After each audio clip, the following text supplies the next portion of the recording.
Hello, everyone, and good morning. Welcome to the Roots to Results webinar series hosted by Manitoba Crop Alliance. My name is Andrew Hector, and I'll be your facilitator for today's session.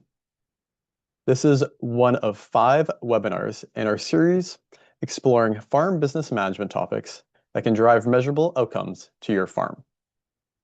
We're so glad you'll be able to join us today.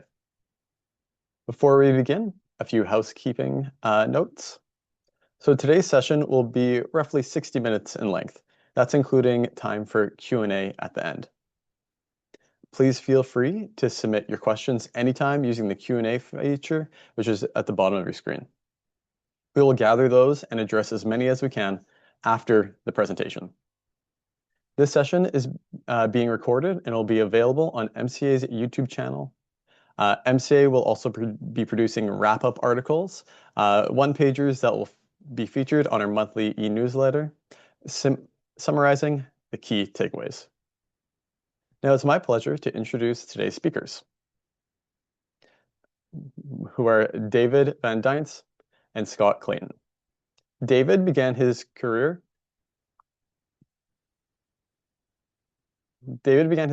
at MASC in 2000 as agronomist claim services. In 2008, he took the role of manager claim services and was appointed as vice president insurance operations in 2016. David is currently the chief product officer, where he leads a team that is responsible for the development of new products and services to meet the changing needs of the agriculture industry. The division also supports MASC products through claim services, market research, data discovery, and sharing, policy development, and ensuring program features are compliant with legislation and agreements. David grew up on a family farm in southern Manitoba and holds a Bachelor's of Science in Agriculture. Scott Clayton joined the MASC team after completing a Bachelor of Science in Agribusiness in 2007, beginning his career as an insurance agent. Scott spent over a decade working directly with producers to support their risk management needs. In 2021, he transitioned into the role of Client Services Manager, where he now oversees the operations of 6 MASC service centers across Manitoba. Scott plays an active role in several modernization initiatives aimed at enhancing service delivery and operational efficiency. We're thrilled to have both David and Scott with us today to provide us an in-depth look at Manitoba Agriculture Service Corporation's Crop Coverage Plus. So with that, I'll have things over to David and Scott. Excellent. Thank you for that, Andrew. Appreciate that introduction. Again, happy to be here, and thanks to Manitoba Crop Alliance for inviting us today. The plan today is to talk about our Crop Coverage Plus program. It's a program that we see a lot of value in potentially for a number of farmers, but also recognize that perhaps farmers, it's not entirely understood in the farming community exactly what it is and how it works. So hoping to share some of that with you and give you some insights as to ultimately how it works, and hopefully you can piece that together to figure out how it might benefit your farm. So if we think about what we're going to talk about today, first, I think it's important to review sort of what our standard coverage looks like so that we can understand the differences between our Crop Coverage Plus program and the standard coverage that most of you are probably more familiar with. And then, of course, get into the overview of Crop Coverage Plus itself. There's fairly statistical analysis that's done here called correlation coefficients that I think it's important to talk about. It's not going to be a math session by any stretch, but is an important piece of the puzzle for Crop Coverage Plus. We'll show how that impacts coverage and premiums. We'll get into some frequently asked questions that we hear from our farmers typically, and then we'll show you some real world results. We have, of course, a number of farmers that participate in the program, so we can kind of show you how it's impacted at least one farmer who's been in the program for quite a while. Then, of course, like Andrew mentioned, an opportunity for questions and wrap up as well. So looking at standard coverage, firstly, again, I think most of you would be familiar, but each crop has its own probable yield. And when we talk about probable yield, it's really what we expect your yield to be for, sorry, about that. It's what we expect your yield to be for the upcoming year. So many of you will be expecting your confirmations of insurance here in the next couple of weeks. And we use typically 10 years of past data as a basis for what we think your yield will be of your future harvest, and in this case, 2026. So that's the basis for our standard coverage, and we'll even talk how it impacts our crop coverage plus coverage as well.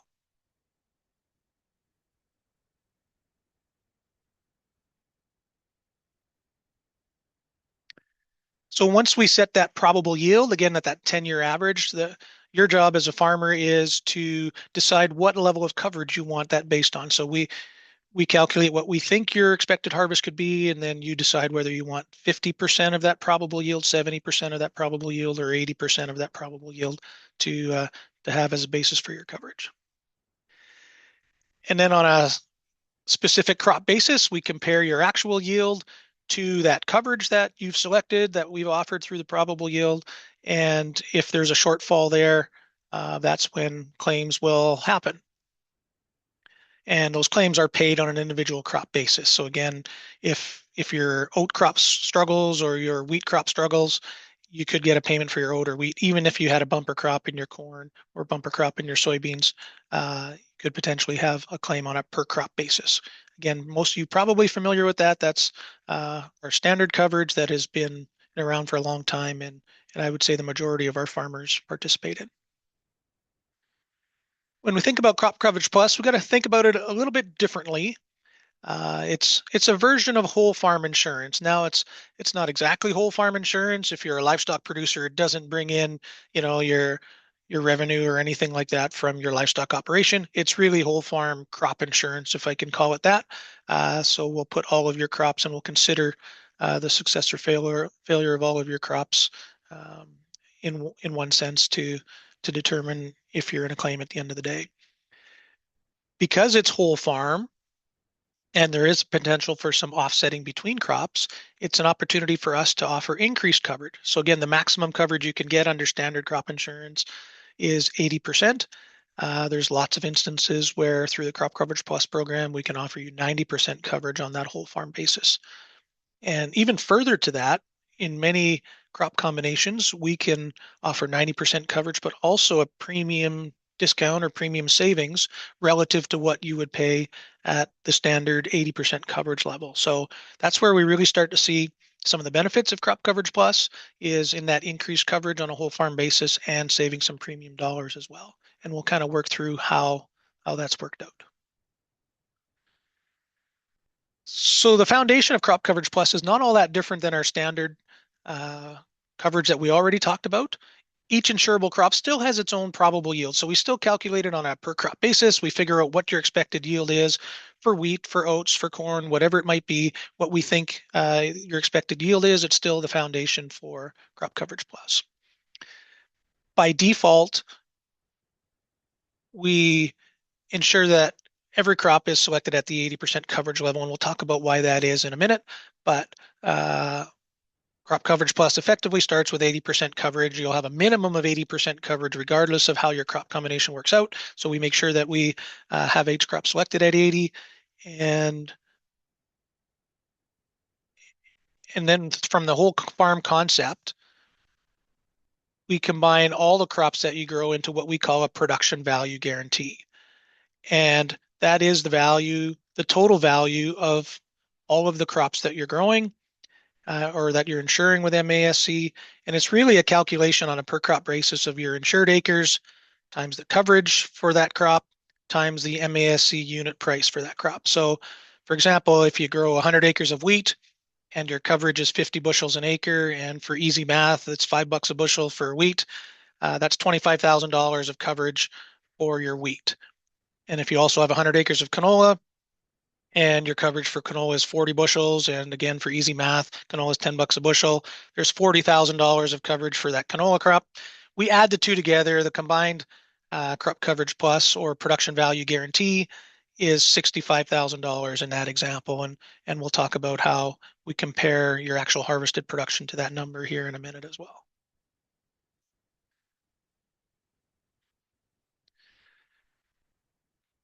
So we do that a similar calculation to what I just talked about from a coverage perspective. We do that similar calculation for your harvested production. So we combine the value of your harvested production from all your crops into one number, and we compare that to your overall crop coverage plus coverage. And claims are then paid on any shortfall.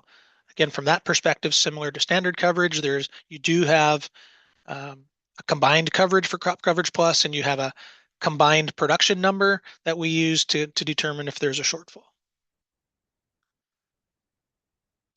So if you think your way through that a little bit, and you have a bit of a loss or a poor crop of wheat, for example, and you would normally have a claim on that wheat, but you have a bumper crop on your canola, for example, there's a potential for your canola to offset any claim that you might have had on your wheat.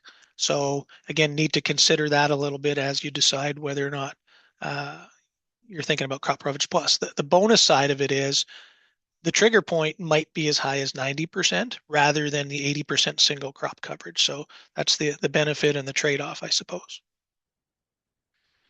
So if we think about coverage under crop coverage plus, again, I've talked a little bit about this. The coverage level for all CCP crops will be greater than 80% up to a maximum of 90. If the spring doesn't go the way you planned because of excess moisture, drought, whatever it might be, and you only end up growing one crop, you thought you might grow 3 or 4 or whatever the case may be, but plans had to change. If you're only growing one crop, then it defaults to the standard 80% coverage, and that's why part of the selection process for crop coverage plus sort of defaults all crops to that 80% coverage level, just in case of an event like what I described here, where we want to make sure the farmer still has appropriate coverage and the best coverage we can offer. And if you're only growing one crop, that would be that 80% coverage level.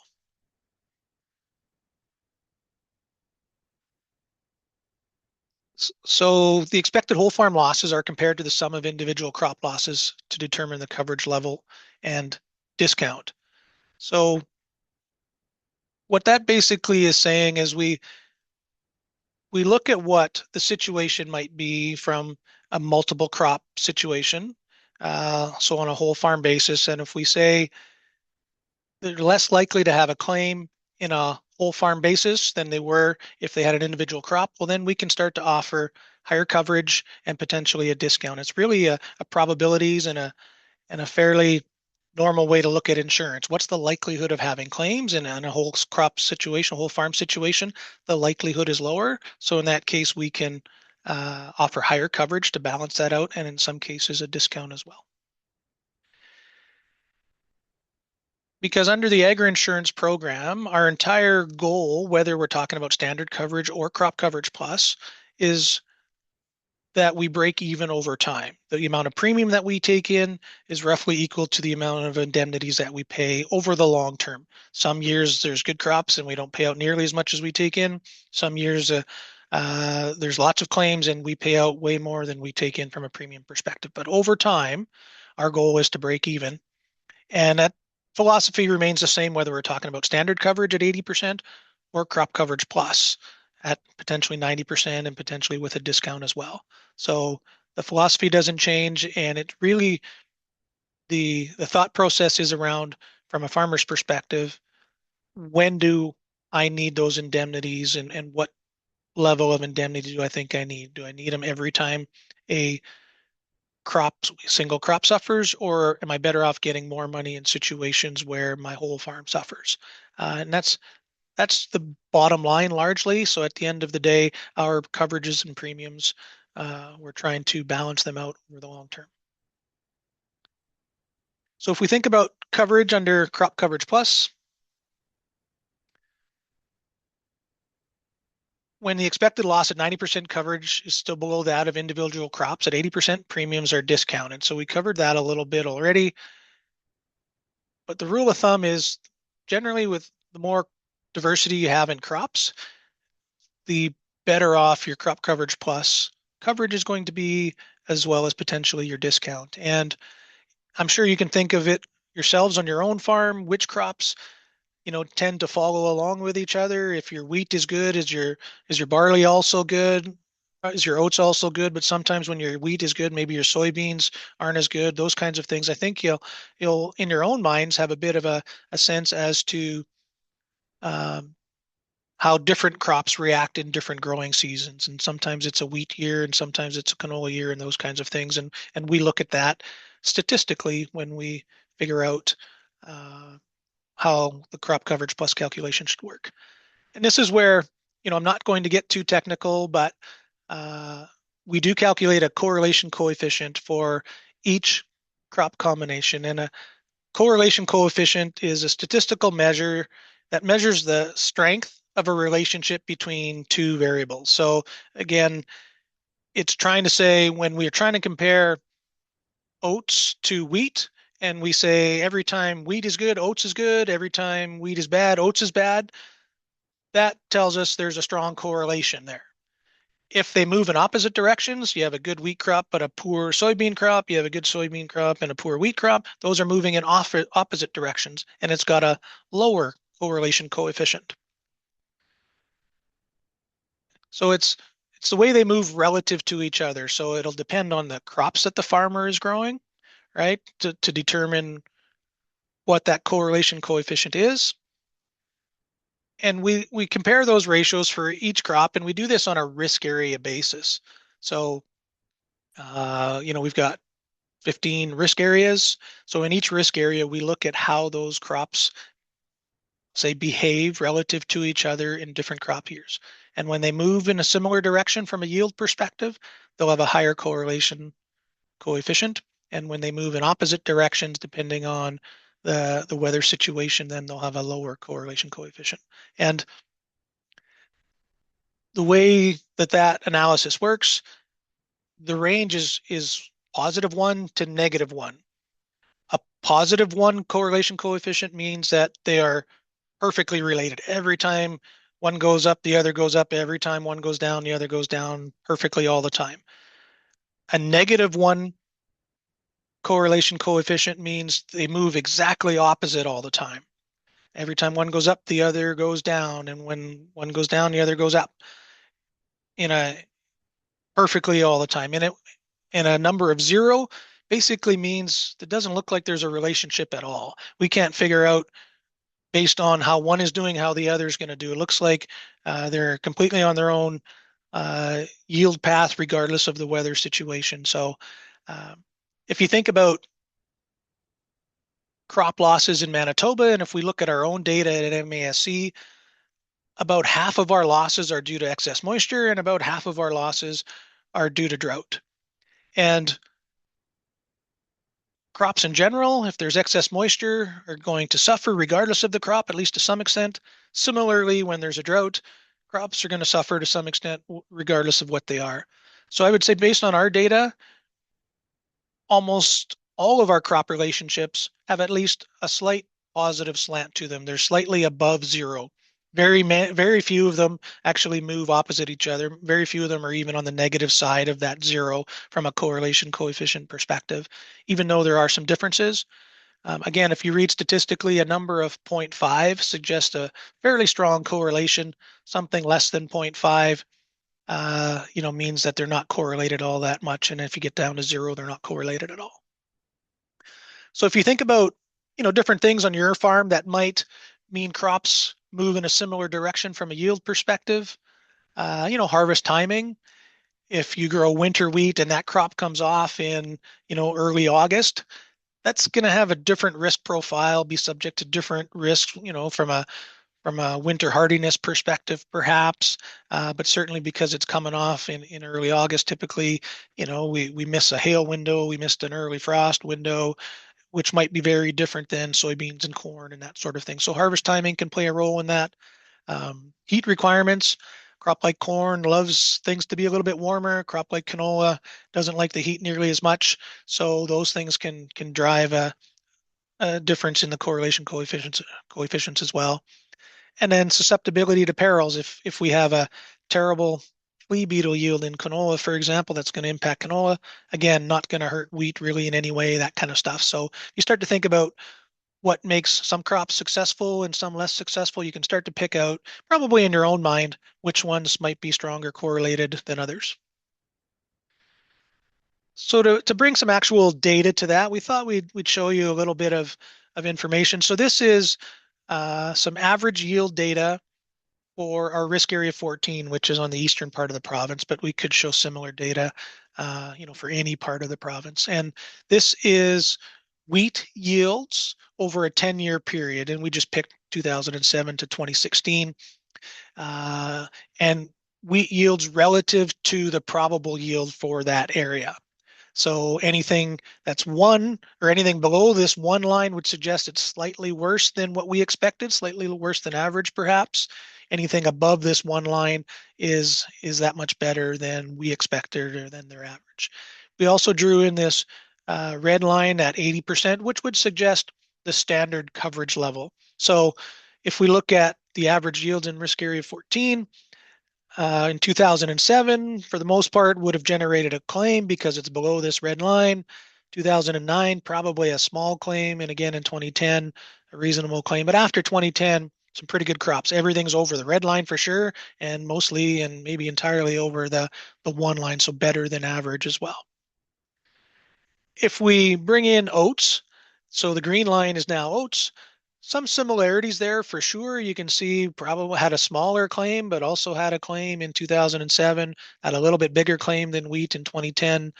Looks like probably right on the line in 2009, so probably no claim at all, and then some pretty good years after the 2010 year. So we think about that, and our correlation coefficient for wheat compared to oats in risk area 14 is 0.5. Again, statistically, would suggest that that's a pretty high correlation. It's significantly above zero where there's no correlation. It's not at one where it's a perfect correlation, because you can see it's not. Now, just to note, when we calculate the correlation coefficient, we use data, 35 or so years of data back to 1987. We're only showing this graph here for about 10 years, so it's not lining up perfectly with the 35 years of data that we use, but I think just to illustrate the point is what we're trying to accomplish here. So this is what wheat and oats look like. We'll leave the same graph for oats, but now we'll bring in soybeans, for example. So again, 2007 was not a great year for oats, just barely into a claim position, just below that 80% line. But while soybeans was, 20% better than we expected. 2009, they were close. It looks like oats was just above this 80% line, but soybeans just below. 2010 was a tough oat year, but soybeans were over coverage, and then over coverage. But even when they're over coverage in these later years in this graph, there's still a difference there that we include. It's not all about just the claim data, it's the actual yield data that we use for this correlation coefficient exercise. So you can see there's still some differences, even though they're all above the one line here in these later years, there's still a difference. And so you can see, I think, that the relationship between oats and soybeans not as strong as what we saw with wheat and oats a minute ago, and that's represented here in a lower correlation coefficient. So we'll leave the soybean line on there, and we'll bring in a corn line. Now this one's a little bit interesting. You can see again some distinct differences in yields along the way. They do somewhat trend the same in certain areas, but 2009, certainly an anomaly where they don't follow each other very closely. Probably even 7 and 8, you could argue, don't follow each other very closely. So this one, I'll say, surprised me a little bit, because based on this 10-year data, it looks like there's a fair bit of variability, not all that different than what we just saw between oats and soybeans, and yet correlation over time, when we talk about back to 1987, we're finding a fairly strong correlation within this 10-year period, maybe not as much, but our number for the correlation coefficient in soybeans and corn is 0.5 in risk area 14. We'll leave the corn line on, and we'll bring in a winter wheat line. So again, you can see some stark differences at times, do follow each other a little bit at times. Significantly different here in 2013. It was a fantastic corn year and still above average winter wheat, but not to the same extent.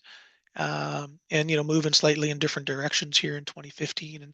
And winter wheat is one of those crops that does react differently than most of our spring seeded crops. So is a good crop to have within a crop coverage plus calculation because it does seem to move differently than a lot of crops, and understandably so. It's fall seeded, over winter, it's harvested early, those sort of obvious traits that make it different than a lot of crops that we grow.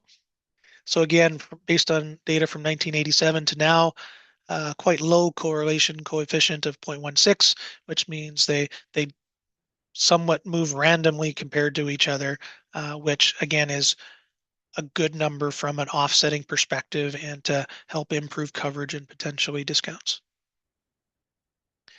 So if we put all those crops together on a particular graph, you can see there's lots of variability. A couple of things that I noted, if we go back to 2007, and what we've done here, we still have that 80% line in here to kind of show what claims would look like in standard insurance. And we added a 90% number to show what sort of that coverage level is for crop coverage plus. So you can see in 2007, we've got a couple of crops that are below the 80% line, but everything else is significantly above the 90% line, significantly above even the 100% line. So I would venture a guess that in 2007, if this farmer had standard crop insurance, probably had claims on these two crops. But if this farmer had crop coverage plus, likely these three crops would offset the loss on these two crops and probably not have a claim at all under the crop coverage plus program, which again is the way that works. Hopefully from that farm's perspective, still viable, profitable because he had a really good yield on 3 of 5 crops. So still managing to keep the farm afloat, even though had a relatively or some losses on 2 of those crops. If we look at 2009, for example, so here we've got 1, 2, 3 crops below the 80% line, 1 crop between 80 and 90, and 1 crop just above the 90% line.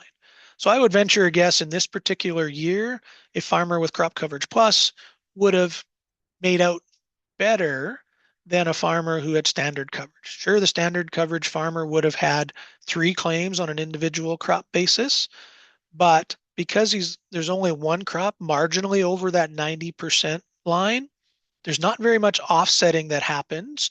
And the farmer actually has 90% coverage in this case. So larger indemnities on these crops that he was going to have claims on anyway, with only a small amount of offsetting from 1 crop. And 1 other crop that looks like just marginally in a claim only because they have 90% coverage. So 2007 would have been a year perhaps that they wish they didn't have crop coverage plus.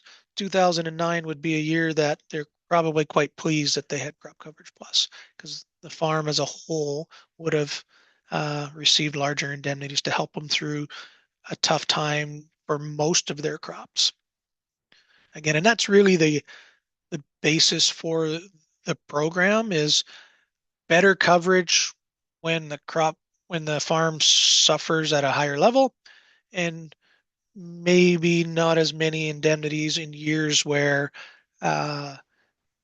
some crops are doing quite well and just a couple of crops aren't doing as well.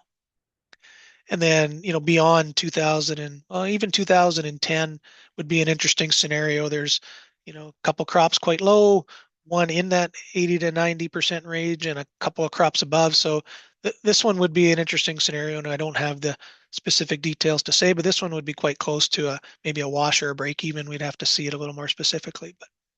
And then beyond that, no claims in any years, regardless of the insurance program that the farmer had selected. So to try and get a little bit better description of what coverage and premium looks like depending on crop mix. So we'll start with, I'll call it the easy example. So we're going to look at what I'll call a standard 2,000 acre farm, and we actually ran this through our calculators. So they are real numbers for 2025, potentially real scenarios for 2025. So if we have a 2,000 acre farm and they plant the whole farm to red spring wheat and they have crop coverage plus selected, we're going to default to standard 80% coverage because there is no offsetting. He ended up planting the entire farm to wheat, so there's no crops to offset. We're going to default to 80%. And Of course, at that point, no premium discount of any sort because he's really just got 80% coverage. Now we'll change that situation and we'll say, okay, he managed to seed 1,000 acres of oats and 1,000 acres of wheat. What does that look like from a crop coverage plus perspective? Put that into our calculator and we said, oh, wow, there's enough offsetting between oats and wheat that we can offer the farmer 88% coverage. It's not over 90 as a technical calculation, so still no premium discount.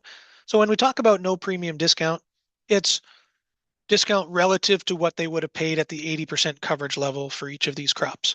So if they had picked standard 80% or seeded this combination under crop coverage plus, their actual premium bill from MASC would be exactly the same. Their coverage would be higher for crop coverage plus, but their premium dollars would be exactly the same. Now, if we look at this and we add in one more crop and we say they put a third of their farm to wheat, third to oats, and a third to soybeans, what does that look like from a crop coverage plus perspective? Now, with the addition of soybeans, we can offer 90% coverage, and we say, wow, the offset between these three crops is significant enough that we're even comfortable offering a premium discount beyond that.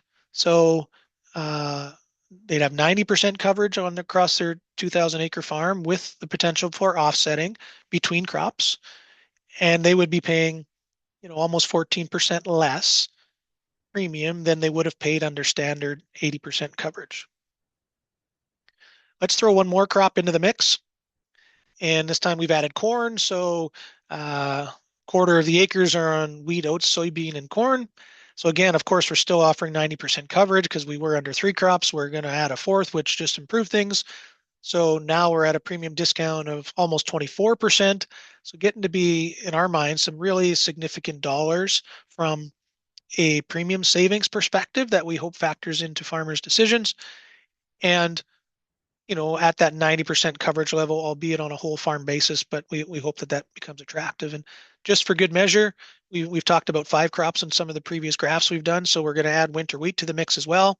Of course, still offering 90% coverage, and now we're into a 36% discount over standard 80%. So some real savings for farmers who routinely plant a number of crops anyway. It gets to be something in our minds that's really quite attractive. And so, when a farmer's faced with a situation where they're looking at their premium bill from MASC and they're thinking, wow, that's a big number, because in many cases it is a very big number. And they're like, how can I save some money in this area? I guess at the end of the day, we think there's 2 ways. You can stick with standard crop insurance and pick the 70% level or the 50% level and pay less premium. From our perspective, those don't seem like great risk management decisions because you're really eroding your coverage a lot to save some dollars in premium. So whenever we hear producers talking about, geez, I'd like to save some money premium, we firstly direct them to crop coverage plus, because we think the 90% coverage level, albeit on a whole farm basis, is a far better coverage package for less money in a lot of cases than dropping to single crop or standard coverage at 70 or 50%. So if the premium bill looks like it's getting too high on your farm and you're thinking that I'd like to explore another option, we think crop coverage plus really makes a lot of sense to have a stop and look at. And then to turn it into real dollars, this particular farm that we simulated here, if the farmer had standard 80% coverage, their premium bill for MASC would have been $34,000. Under this crop mix for this farm, that would have dropped to $21,500. So, the choice becomes, do I want to spend $34,000 and have 80% standard crop coverage on a, individual crop basis? Or do I want to spend $21,500 to have 90% coverage on a whole farm basis? And again, we think at some point for many farms, this becomes an attractive alternative. So that's kind of how it works for the most part. We'll spend a minute just thinking about, some questions that we often get from producers from a crop coverage plus perspective.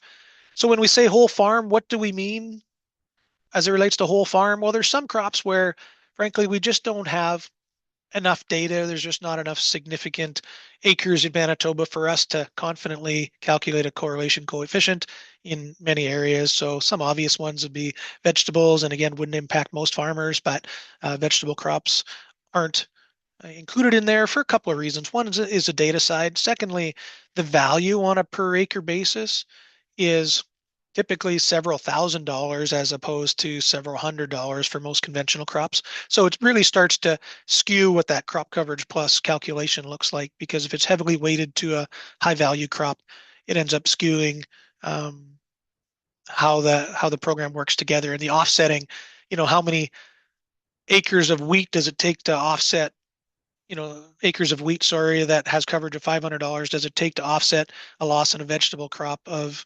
$3,500, right? It really starts to skew that calculation. So needed to back away from that. Secondly, forages are not included.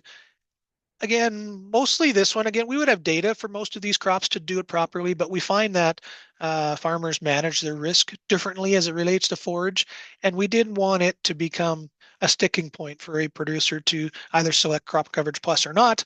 Maybe they manage their forage risk in a different way. They have a couple years of supply of hay that they use to manage their risk, and we didn't want to sort of force hay insurance on farmers that were otherwise considering crop coverage plus. So backed away on that. Organic crops, similar to the first conversation, just don't have the data yet to understand completely how it might react relative to other crops, so it's not included either. And we have a novel crop program that allows some specialty crops to be included under agri insurance, but again, because it can be a crop that we have no knowledge of at all, so it's pretty hard to determine how it fits in or how it reacts with other crops. So, but generally speaking, for the majority of farmers, it's all normal crops that they grow are included in crop coverage plus. Reseed benefits are a pretty important part of our program and pretty well used by a lot of farmers. So we often get that question, well, how does it work for a reseed claim? And we see crop coverage plus benefiting producers who from time to time have a reseed claim as well. Because if you're familiar with our program, a reseed benefit is 25% of your coverage. So if you're in crop coverage plus and you have 90% coverage as opposed to 80% coverage, you're going to get 25% of 90% instead of 25% of 80%. So you'll get a higher reseed benefit if you do happen to need to reseed. So again, we think there's a pretty good upside crop coverage plus there as well. One of the trade-offs that we that we talk about with farmers and try to make sure that they understand, if you have a loss, I'll say a big hailstorm in July on a particular crop or a particular field, or maybe it's just drought and you want to turn that crop into livestock feed, put it to an alternate use, or potentially destroy it altogether. Under the standard program, we would go and appraise that crop and try and make a payment as quickly as we could if it was all the acres of that crop. Under crop coverage plus, we're still going to go and appraise the crop as quickly as we can, but we have to wait to see how the rest of your farm fares in that particular year before we can figure out whether or not you might get a payment on that particular crop that you're planning to put to an alternate use, I'll say in July or August. So there's a bit of a delay. We keep that information handy into our computer system, and it factors into what could potentially be an overall claim, but we wouldn't know that until your entire crop is harvested or all of your crops are harvested or dealt with in some way. And so a bit of a delay there. Under the standard program, you might see a check in September for that crop that you put to an alternate use. In crop coverage plus, we'd have to wait to see how the rest of your farm fared before any potential payment was going. So when we say whole farm, sometimes it comes up that, what do you really mean by whole farm, and what am I covered with, and is this cover me for spikes or drops in market, in the actual market prices I'm seeing? And the answer is no. We use the MASC dollar value to determine what your production value guarantee is. And we also use the MASC dollar value to determine what your harvested production value is. The current market price doesn't factor into either part of that equation. So it's a non-factor. Again, same way it is a non-factor in our standard coverage. It's a non-factor in crop coverage plus as well. So we don't track market prices. We don't say, oh, the value of canola went up in the market. So that's going to reduce your crop coverage plus payment. That's not what happens at all. We're using our insured value for both parts of that equation.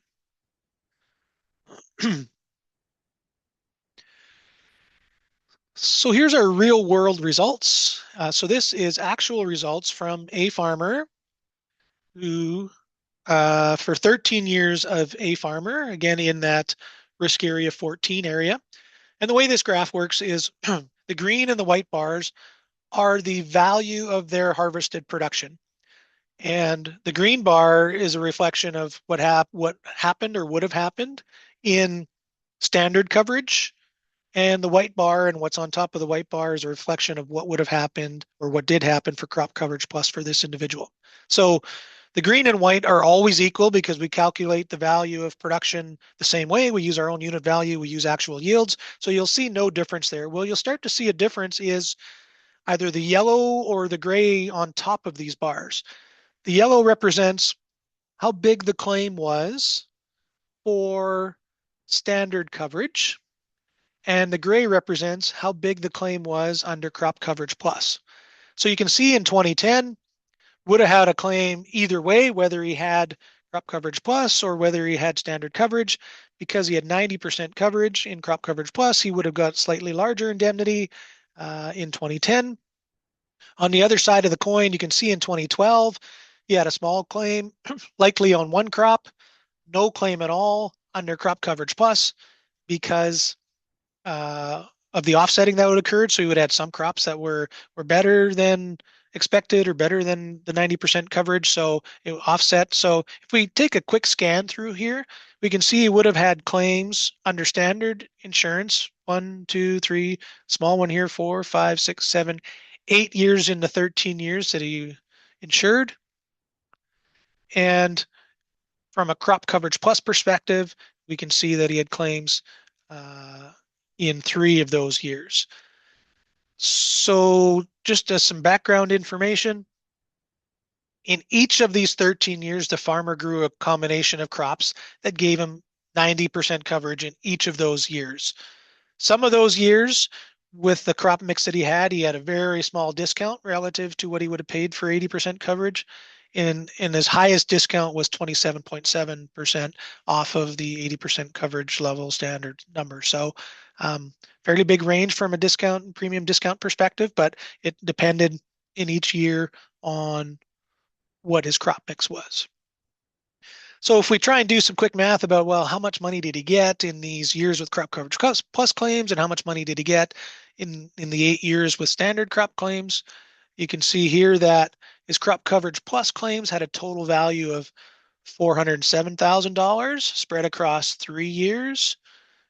And in the standard coverage, he would have got $318,000 spread across 8 years. So it really becomes from a farm decision perspective, do I need small indemnities when I have a single crop failure? Do I need small indemnities anytime that happens? Or do I need larger indemnities when most of my farm suffers? And it really becomes, in my mind, a bit of a philosophical debate. And Scott may talk later about the types of situations where, in our minds, it makes more sense to have crop coverage plus than standard crop insurance. And if we look at, of course, the indemnities is only one side of the coin, the premiums on the other side of the coin. So if we look at these same 13 years, total premium paid by the farmer for crop coverage plus was $322,000. Had he stayed with standard insurance, each crop at 80% coverage, he would have paid $389,000. So crop coverage plus turned out to be over time a really good decision for that farmer. He got larger indemnities and paid less premiums. Doesn't necessarily always work out that way, but in this particular case, I would like to think that the producer was quite pleased with his decision and it worked out quite well. Again, that philosophy about getting larger indemnities in years where my farm suffers more broadly and smaller versus smaller indemnities in years where only a part of my farm or a single crop or so suffers somewhat. So I think that wraps up what I had hoped to cover today. So I'll maybe look to Andrew and we have some time for questions. So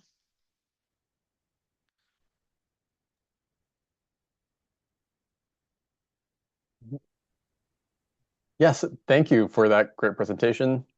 David, we really appreciate it. It's very informative. So just a reminder to participants that you can use the Q&A function at the bottom to ask questions, or also there's the chat function. Um, with that, we do have a few questions here.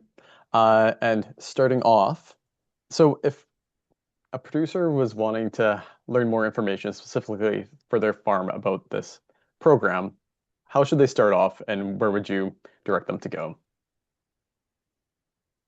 Yeah, for any questions about coverage and how each of our programs work for their farm, we would recommend that anyone would go in to their MASC service center, book an appointment with their insurance specialist, and there's a lot of tools that the insurance specialist can then use to determine which program fits best for your farm. So if you have questions about how would I have fared under 80% coverage in a particular year versus crop coverage plus in a particular year, they can go back and use our crop coverage plus calculator to go back and determine whether they would have had claims or would not have had claims in any particular year and what their premium savings might have been in any particular year as well. So encourage everyone once their confirmations of insurance come out and they have a quick look at them, this is a program that they're interested in, to set aside some time to go into their MASC service center and fully go through that with their insurance specialist. Great, thank you. Um, so another question is about, I think you discussed this a little bit as well, or alluded to it, David, but uh, who is this, could this impact the most, or what situations would you find this impacting someone substantially? Yeah, we've discussed a couple situations where we feel that a producer might benefit the most from this. The one that comes to mind is maybe a young farmer that's just starting out, potentially highly leveraged. And the difference between 90% coverage and 80% coverage, we'll say in a worst case scenario, could potentially be the difference between meeting all their obligations for that year or not meeting their obligations. So no one wants to think about a worst case scenario where all their crops suffer, but they do happen. And knowing that you have that additional 10% of coverage at the end of the year can really make a big difference for someone starting out. And then the other one that we talked about a little bit is someone that's farming on a large scale. They're well established. Maybe they feel like spreading their farm across a large area might be already reducing some of their risk, and maybe they are looking for an opportunity to reduce their premiums in their risk management. And this is a good opportunity then to still have, like we said, that increased coverage for a worst case scenario, but also save some premium dollars along the way. And that might free up some money on their side to go and take hail insurance or something else that would protect against a different peril that may affect just a portion of their farm when they're farming at a large scale. Great, thank you for that. So I don't see any other questions coming in at this point in time. Um, so we can start wrapping up today's webinar. Again, big thank you to both Scott and David for your time and sharing all this information about the Crop Coverage Plus program. And again, if you have any questions, or if any other questions come in, we can pass them forward to Scott and David. With that, just a reminder, this is just one of our 5-part Roots to Results webinar series program. We hope that you're able to join us in our next session, which is how the 2026 Spring Cash Events program with Manitoba Crop Alliance can boost your farm's cash flow and provide market flexibility throughout the year, which will be held on March 3rd. As well, just a reminder of a few upcoming events for Manitoba Crop Alliance. There's a Crop Connect conference, which is happening in Winnipeg, which MCA is hosting. This conference features a great lineup of speakers and workshops and networking opportunities, so I hope you can join us there. As well, at the Crop Connect conference, MCA is hosting our annual general meeting on February 11th. For more information about MCA's AGM, you can look to the Manitoba Crop Alliance website. So again, I'd like to thank all our participants and our speakers for joining us today. And we hope that we'll see you at our next webinar. Thank you very much. Thank you, Andrew, and thank you to the Crop Alliance for giving us this opportunity. Really appreciate it.